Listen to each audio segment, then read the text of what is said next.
पुरानी कहानियाँ। जीवन का रहस्य।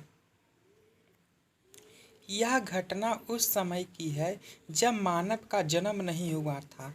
विधाता जब सुनी पृथ्वी को देखता तो उसे कुछ न कुछ कमी नजर आती और इस कमी की पूर्ति के लिए दिन रात सोच में पड़ा रहता।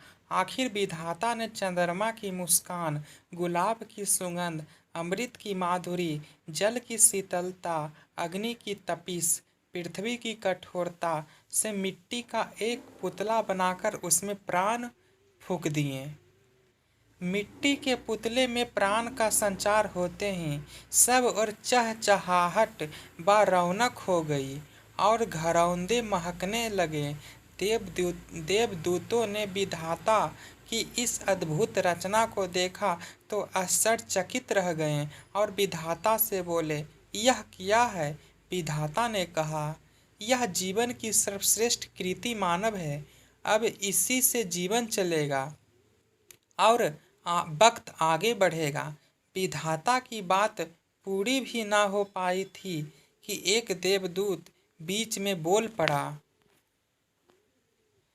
क्षमा कीजिए प्रभु, लेकिन यह बात हमारी समझ से परे है कि आपने इतनी मेहनत कर एक मिट्टी को आकार दे दिया, इसमें प्राण फूंक दिए। मिट्टी तो तुच्छ से तुच्छ है, जड़ से भी जड़ है।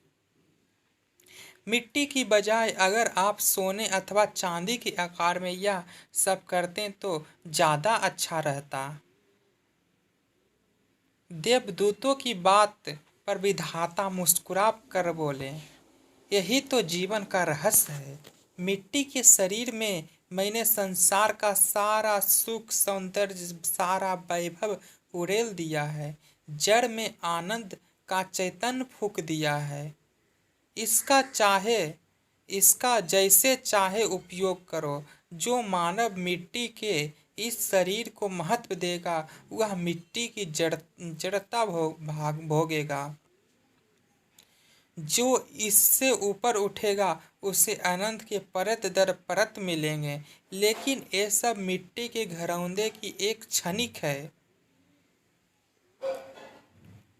इसलिए जीवन का प्रत्येक क्षण मूल्यवान है। तुम मिट्टी के अवगुणों को देखते हो, उसके गुणों को नहीं। मिट्टी में ही अंकुर फूटते हैं और मेहनत से फसल लहलहाती है। सोने अथवा चांदी में कभी भी अंकुर नहीं फूटते। इसलिए मैंने मिट्टी के शरीर को कर्म क्षेत्र बनाया है।